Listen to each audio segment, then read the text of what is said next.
right, we're gonna each give 3 players that we think are going to have a down year that we're selling stock on. Do you wanna go first, or you want me to go first? I'll go first. My Go ahead. first player, wide receiver, Stephon Diggs.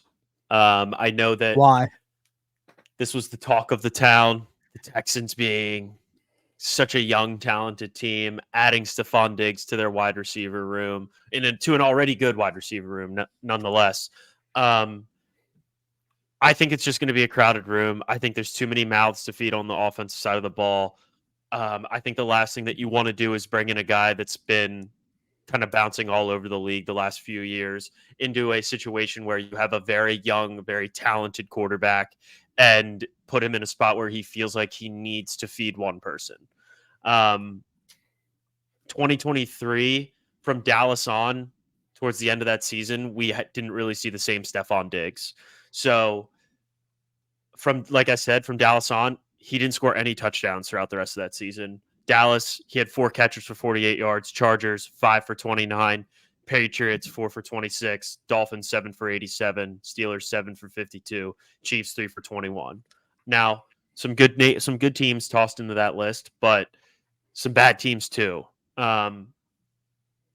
He once was the focal point of an offense in Buffalo, and it seemed like they started to play better when he was no longer that focal point. So, with that being said, I am down on Stephon Diggs this Yeah, he year. was he was used more as like a decoy more than anything, like, towards the end of the Yep. season, like, which was interesting to watch. How old is Stephon Diggs? 31? I think he is. I have the ages for everybody else that I did, but I didn't put his age on here. 30. But 30 I years think old. he's turning 31 in November. Okay, well, we'll see. Obviously, I actually completely feel with what you're saying with Diggs, but I have a Texans receiver as well, but it's not Stephon Diggs. So Somebody else. maybe I feel maybe me and you both feel a little differently. I think I didn't think Diggs fell off the cliff play wise. I just feel like that they were utilizing him in a different manner. And I feel like that he should still be able to catch the football, right? Like, or is he just washed? No, I Because think like he'll there's no still way he's catch just the. washed. Like, No, I don't think he's washed yet, but like I think he's definitely not going to be the same Stephon Diggs that we've seen. I mean, he's never been in a situation where he's had this many weapons around him. He's always been the number one guy. He's always been the best weapon on offense. Like, I'm not saying that he's do you terrible by think any means, but like there's still other guys on that Texans offense that are pretty good. who do you think's better? Do you think that he's the best wide receiver in the Texans offense? Because I kind of do. I mean, it depends what you're at. Like, if he's just the best, like, pure talent on that Is he the offense, best wide receiver? That's probably. what Yeah, I'm asking. probably. Yeah. That's what Yeah, that's what I probably. think Yeah, too. still probably is. But I still think he's going to have a down year. Like I said, he's never had this many other guys to have to worry about. He's always been like the number one priority in any offense that he's played in. That's fair. Okay. So your first guy is Stephon Diggs. I'm gonna readjust my order here because I'm gonna go with the other Texans wide receiver who I think is gonna have a down year, and that is Nico Collins. He is getting drafted. I'm sure He if you guys is. play fantasy, he is getting drafted as Texans number one wide receiver, picks probably like mid 20s to early 30s. And I'm not seeing it. I'm really not. I know I really like Nico Collins towards the end of the year. I think he's going to be a really good talent, but I'm viewing it as the same way as you just viewed Stephon Diggs. There's a lot of mouths to feed in that offense. And since he's come into the season, his rookie year, he started 8 games, had only 1 touchdown that season. His second season, he only started 7 games, had 2 touchdowns. And then last year, he only started 10 games where he obviously boomed and had 80 receptions, 1,297 yards, and 8 touchdowns. But that was all without Tank Dell. Once Tank Dell went down in the back half of the season, he was obviously going to be the big focal point of that offense. And I'm just going based off of, I know he had a pop season last year, and I think that he did really well.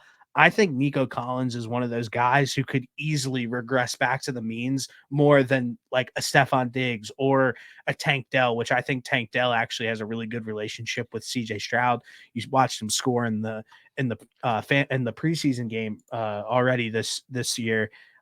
I just think that if there is an odd man out, me and you think a little bit differently about this Texans offense.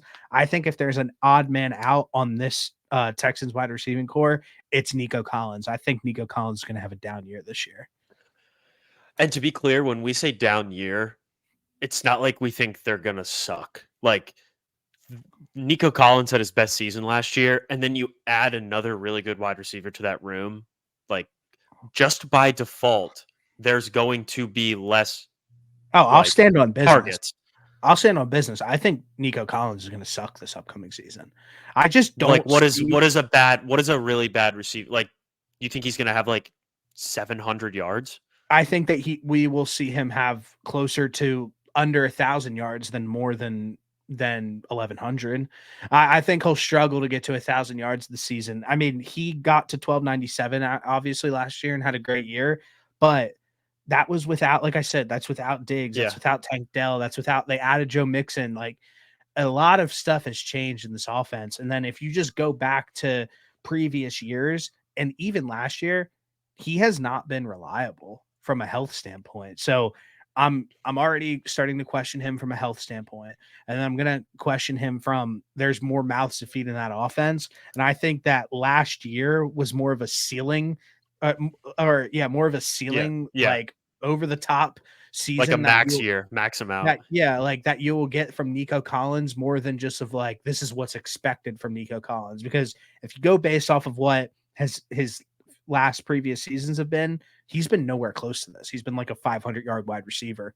And I think we're close. I think he's a little bit above that, but I don't think that he'll go back to what he was before, but I don't think that he's going to have anywhere close to a year that he had last season.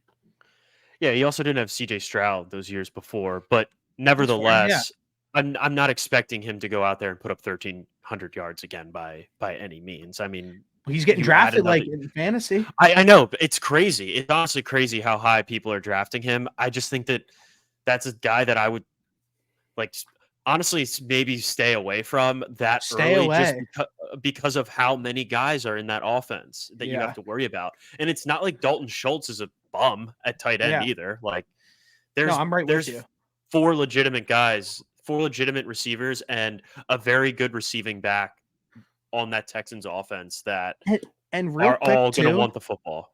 Real quick, too, they have John Mechie still, which I like John Mechie. I know that he's not going to play a lot for him, but he's not bad.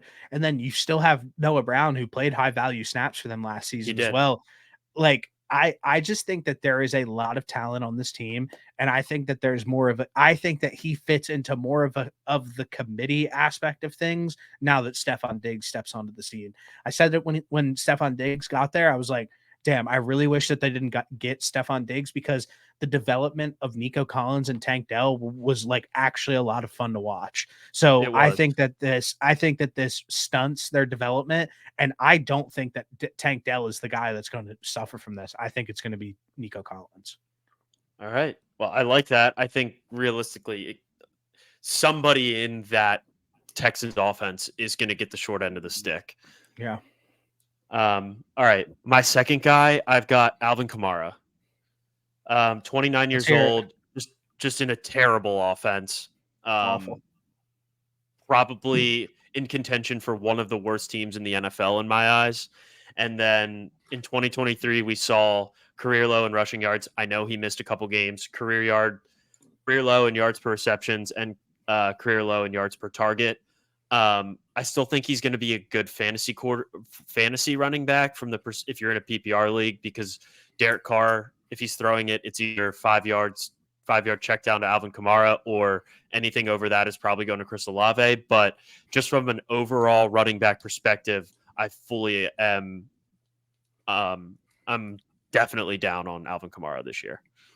That's completely fair. I said this when we previewed them. He just feels like the misfit left in this offense from like the Sean Payton era, where I would honestly like to see him go to a contender. Like, I think it would be fun to watch him play for a contender because he does bring an elite receiving element still, I believe. Rushing, maybe Yeah, not as much, but I think that if he could play in a complementary role, I think that he could exactly. be a dog. But yeah, I'm right with you. I could see him continuing to have a little bit of a downtick, especially now that he's getting older.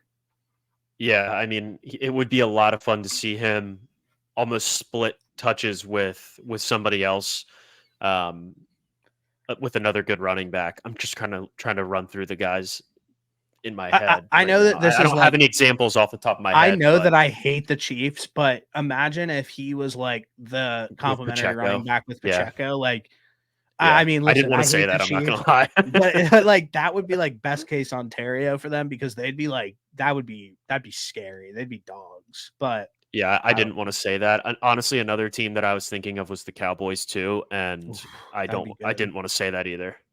Yeah. But it's out. Hey, So yeah, Alvin Kamara down on him. all Pause. right. I'll go with a running back. You mentioned somebody who's been bouncing all over the NFL. This guy's been with 3 teams in 3 years, one full healthy season in his career so far, and that is DeAndre Swift. Um, he got absolutely gifted 1,000 yards last season with the Eagles O line. The running lanes that the Eagles O line were opening up last year were disgusting. Buy all the Saquon Barkley stock that you possibly can. But like I said, it feels like DeAndre Swift's career. The one thing I think about is in his debut season, he got thrown a wheel route to win the game, and when he was playing for the Lions, and he just dropped the ball. And it just feels Yeah, like that that's hurts. who he is as a player. That's how I look at him, as at least. So his first year, he had 8 touchdowns, 5 touchdowns the next, 5 touchdowns the next, and then 5 touchdowns last season with the Eagles. And the most that he's ever rushed for is 1,049 yards. I feel like last year we saw his ceiling. Um, Something that sticks out to me with this guy, like I said, 3 teams in 3 years. I just don't think he's that good to begin with. And then he couldn't even win the starting job at the beginning of the year with the Eagles. It was like Kenny Gainwell to start the season, which was crazy. And then the And Eagles he were still, sucks. yeah, the Eagles were like still sticking him in there. And it was like, what are you doing? And now, like, if you, I don't know if anybody has watched any Bears preseason, but it's been a lot of Khalil Herbert, It and has been. I don't know if that's an indication of who that they're starting at their starting running back position, but it wouldn't shock me even if DeAndre Swift was the starter if it was a heavy rotation. Feels like a lot of these teams don't really trust him to be a lead back. I hate to do this prediction, but I think DeAndre Swift is the next Miles Sanders. I think that he's going to get absolutely buried in the Chicago offense. And I could be wrong, obviously. I think he's a decent catcher of the football. Like, if that's where he could get his claim to fame, would Yeah. probably be a receiving back or maybe like in third down situations. I don't know how good of a pass blocker he is. But I from watching DeAndre Swift's career play out to this point, I haven't been impressed. And I think that tells you everything that we need to know. This guy's been bouncing back and forth on teams for the last 3 seasons. So, player that I'm selling my stock on, DeAndre Swift. I know you really like him, but I think that the Eagles season last year, I mean, we pretty much watch him at his peak with this Eagles Yeah. offense. And I don't know if he'll get back there, but that's just what I think, obviously. Yeah, I mean, even at the beginning of the last season, like you mentioned, the Eagles just loved to put Kenny Gainwell in like anytime they got in the red zone, and there has to be some validity as to why they did that. Yeah. Um, but Whether it that be like never, trust or whatever yeah, it was weird because it just like it never felt like it made much sense to like it didn't make much sense to me either and didn't make much sense to you, but also at the same time it's just like, well, if they're doing it, he obviously the one there's season that he had something with there wrong. the one season that he had with the Lions, Jamal Williams had legitimately every single goal line Touch- rush and he had what, Yeah, 18 touchdowns that season. that So was crazy. I just think that we have kind of seen what teams think about him and on in multiple scenarios. And I think that we kind of know we have the plan written for DeAndre Swift. I could see him getting buried in the Chicago backfield.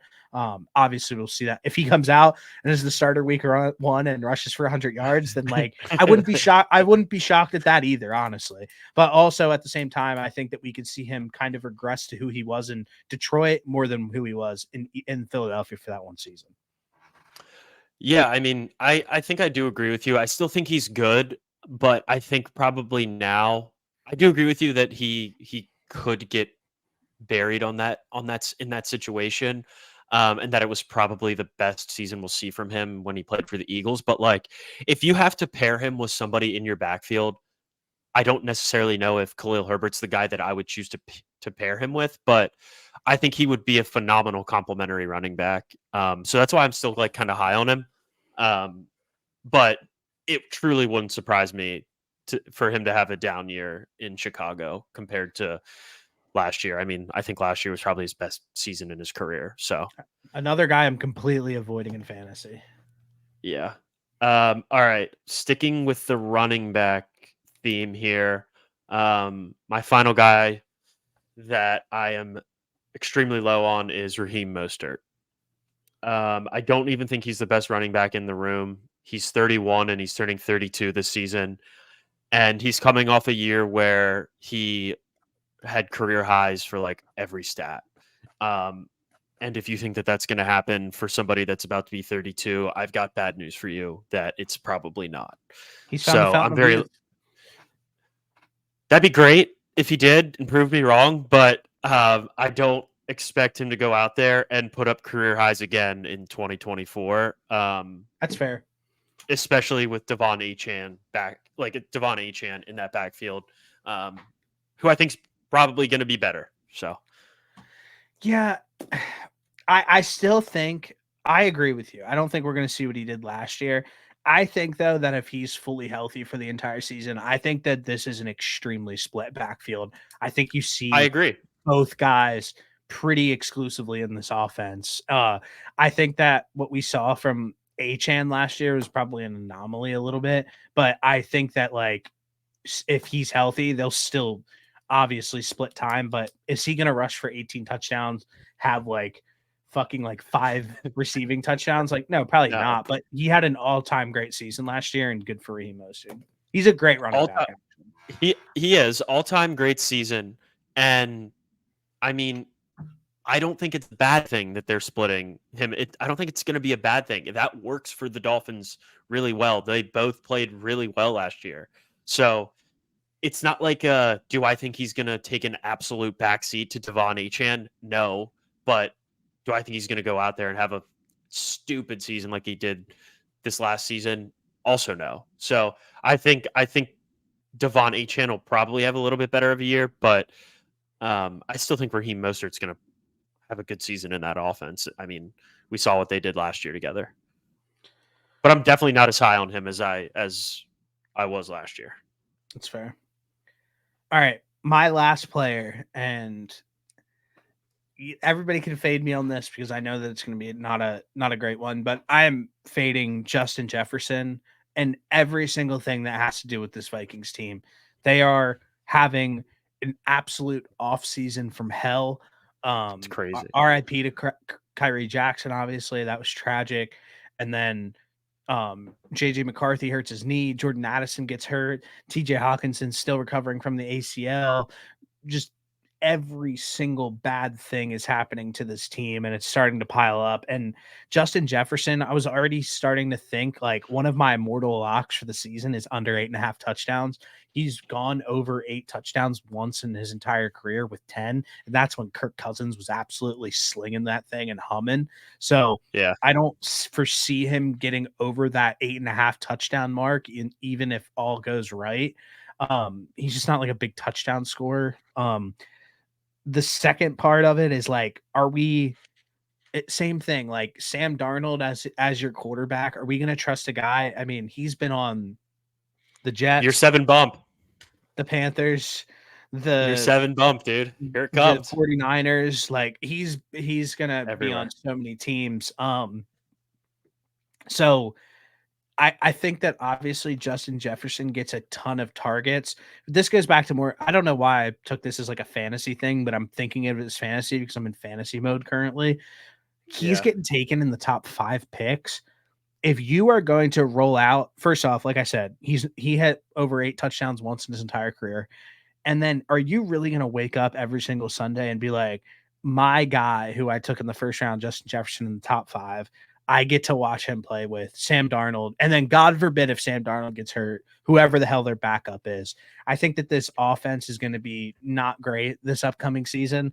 And I obviously think that Justin Jefferson will get his targets, but I don't know how effective those targets are going to be. So I am currently selling my stock on Justin Jefferson because I don't think that he's a good value to pick in fantasy this year. And like I said, I'm going to take his under in touchdowns. It's going to be my mortal lock when we do our futures preview. You don't have any faith in Nick Mullins? No, I don't. Or Jaden Reed, whoever that guy was. It's Jaron Hall and then Matt Jaron Corral Hall. at 4. Yeah. It sucks. I mean, you saw a report already saying that like the Vikings have inquired about Derek Carr. I mean, if that's what they're gonna do, I mean, like just stop. Yeah. Like it's bad. It's grim in Minnesota right now, and I hate to be the guy to sell stock on Justin Jefferson because he could easily make me eat my own words because of how talented he is. But I just think that this whole team is in a bad spot. It's not Justin Jefferson's fault. Would you rather wake up Sunday morning and know that your quarterback is Derek Carr or Sam Darnold? Sam Darnold probably.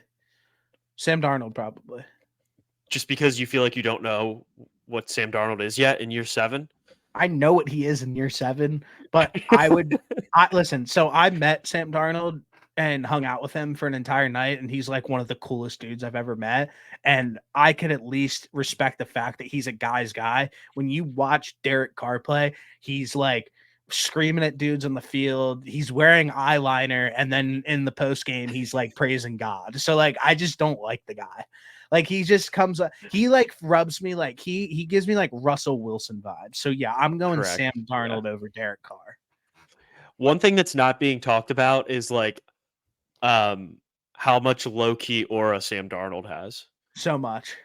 He's got maybe the most slept on aura in the NFL from a quarterback perspective. He just doesn't have anything, which makes him have everything. Exactly. I mean, God bless Justin Jefferson if Derek Carr is the quarterback at 1 week. Do you think that take is like absurd what I just said about Justin Jefferson? I mean, I think that Justin Jefferson. I think that my pushback is that I think no matter who's at quarterback, Justin Jefferson has gotten his numbers, gotten his targets. I think you're spot on with that. But I also wouldn't feel super like confident picking him that early, knowing that Sam Darnold was going to be the quarterback every week. And I feel like, the picture of Will Smith standing in the living room in Fresh Prince of Bel-Air with no furniture or anything. That's what it feels like Justin Jefferson's doing right now. That's him. Like there's nobody, like Jordan Addison's not there. No Hawkinson. Like it's maybe Aaron Jones is the carpet, but that's not great either. So, and he's obviously liable to miss time at any point, but at any point. I'm just looking at like from 2022, Justin Jefferson's stat line: 184 targets, 128 receptions, and 1,800 yards. Like this dude, bro. Like if they can get this guy, like it could be anybody. Like get him a middle of the road quarterback to upper tier quarterback. I mean, this guy will shatter every single record there is known to man. Like what Kirk was, like what Kirk Cousins was doing with him.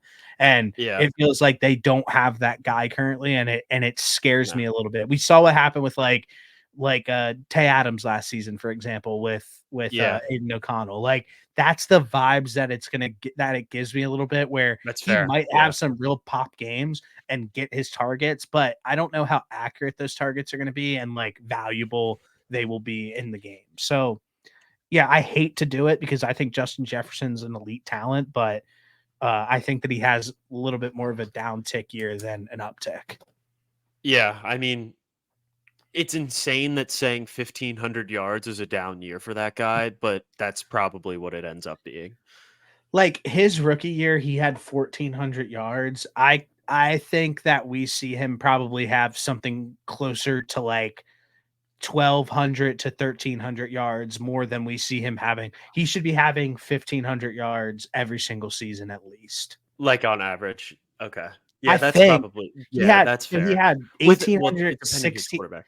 He had 1,800. He had 1,000 last year, but he missed a ton of games.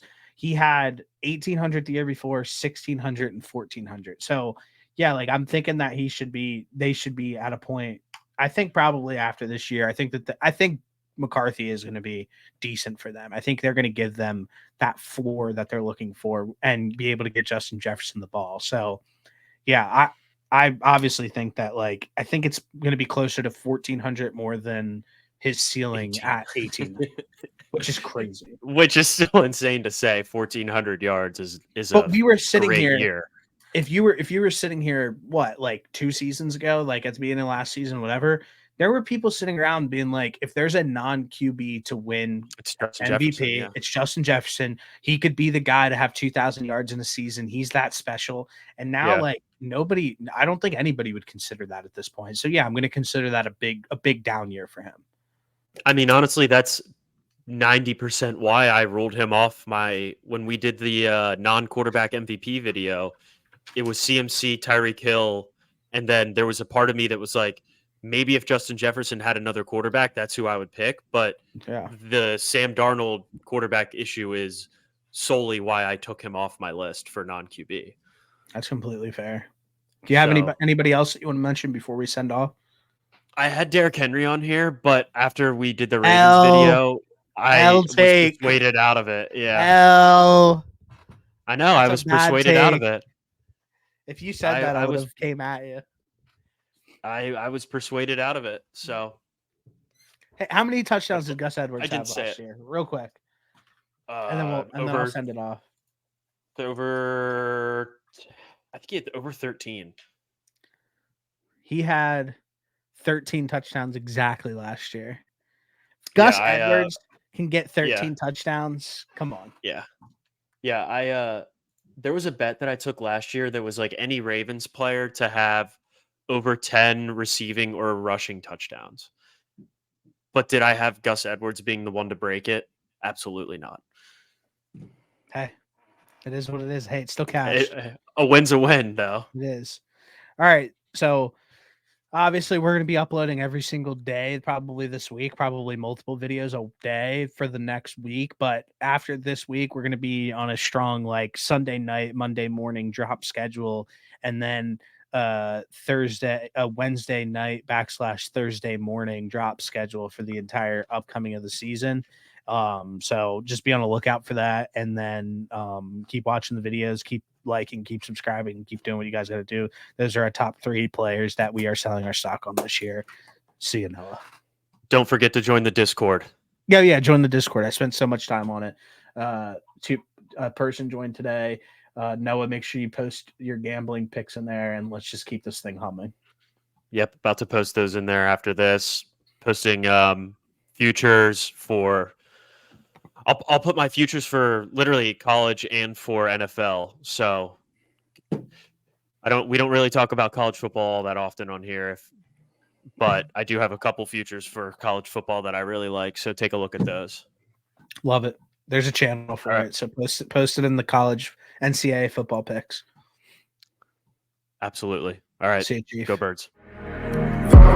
White clouds blowing out when we max 4-5, not the size, but it kick up high line.